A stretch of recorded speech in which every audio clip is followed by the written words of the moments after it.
Hello friends, मैं Prakash Kumar Singh, industrial consultant.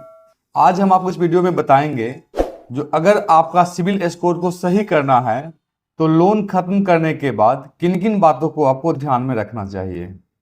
हम सबसे पहले आपको बता दें, बहुत सारे लोग बैंक से लोन तो लेते हैं लेकिन लोन खत्म करने के बाद पेपर का प्रोसेस नहीं करते हैं, इसलिए उनके सिविल में और सारा प्रॉब्लम रह ही जाता है। मान लेते हैं आप अपना लोन अमाउंट खत्म कर दिए, लेकिन कुछ ना कुछ बैलेंस अगर उसमें रह जाता है तो वो आपको पता नहीं चलता। बैंक वाला बोला ठीक है, पैसा आप जमा कर दिए, लोन आपका एंड हो गया, लेकिन मान लेते हैं अगर 100 रुपया भी उसमें अगर बचा हुआ रहेगा तो वो आपके क्रेडिट स्कोर के लिए काफ़ी ज़्यादा घातक होगा।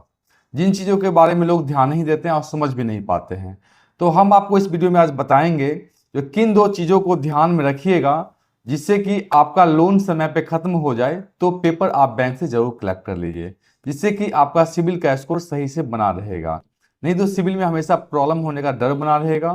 हो सकता है आपका उस जिस पीरियड में आप लोन लिए हैं उस पीरियड में बैंक के साथ में बहुत अच्छा रिलेशन होगा, तो मैनेजर आपकी छोटी छोटी चीज़ को नहीं भी ध्यान देगा। मतलब आप एक राउंड फिगर पैसा दे दिए, बोलेगा ठीक है सर सेटल कर देते हैं, लोन आपका खत्म हो जाएगा, लेकिन आपका लोन अकाउंट पूर्णतः बंद नहीं होता है। इसके लिए आपको दो चीज़ों का ध्यान रखना है, दो पेपर आपको बैंक से लेना है। सबसे पहला तो आपको एक एनओसी लेना है, नो ऑब्जेक्शन सर्टिफिकेट, जिसमें बैंक ये लिख के देती है, जिस सर्टिफिकेट में बैंक यह लिख के देती है जो आज के तारीख से इनके इस अकाउंट के खाते में किसी भी तरह का कोई ड्यूज अमाउंट नहीं बचा हुआ है और इस खाते को अब हम क्लोज कर रहे हैं। सबसे पहला इस चीज को आप ध्यान में रखते हुए नो ऑब्जेक्शन सर्टिफिकेट जरूर बैंक से ले लीजिए।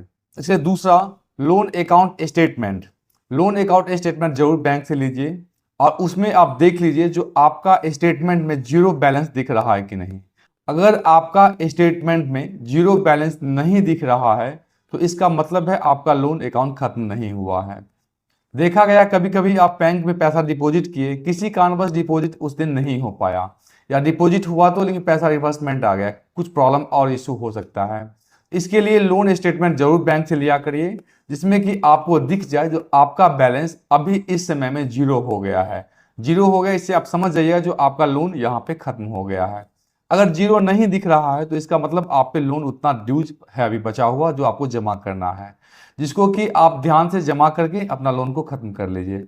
अगर आप ऐसा नहीं करते हैं तो आपका भविष्य में सिविल स्कोर का प्रॉब्लम हो सकता है, या आपका लोन के बारे में आपका लोन जो है पूर्णतः क्लोज नहीं होता है। तो इन दो चीज़ों को आप ध्यान में रखिए जिससे कि आप अपना सिविल स्कोर को हमेशा ठीक से बनाए रख सकते हैं। अगर आपको लोन से संबंधित किसी भी तरह का कोई दिक्कत हो रहा है तो आप हमें कमेंट के जरिए हमसे पूछ सकते हैं, जिससे कि एक्सपर्ट का टीम आपको 24x7 आपका मदद कर सकता है। साथ ही अगर आप चाहेंगे तो स्क्रीन पर दिए गए नंबर पर कॉल भी कर सकते हैं। अगर आपको यह वीडियो अच्छा लगा हो तो लाइक से सब्सक्राइब करें। हमारे वीडियो को देखने के लिए बहुत बहुत धन्यवाद।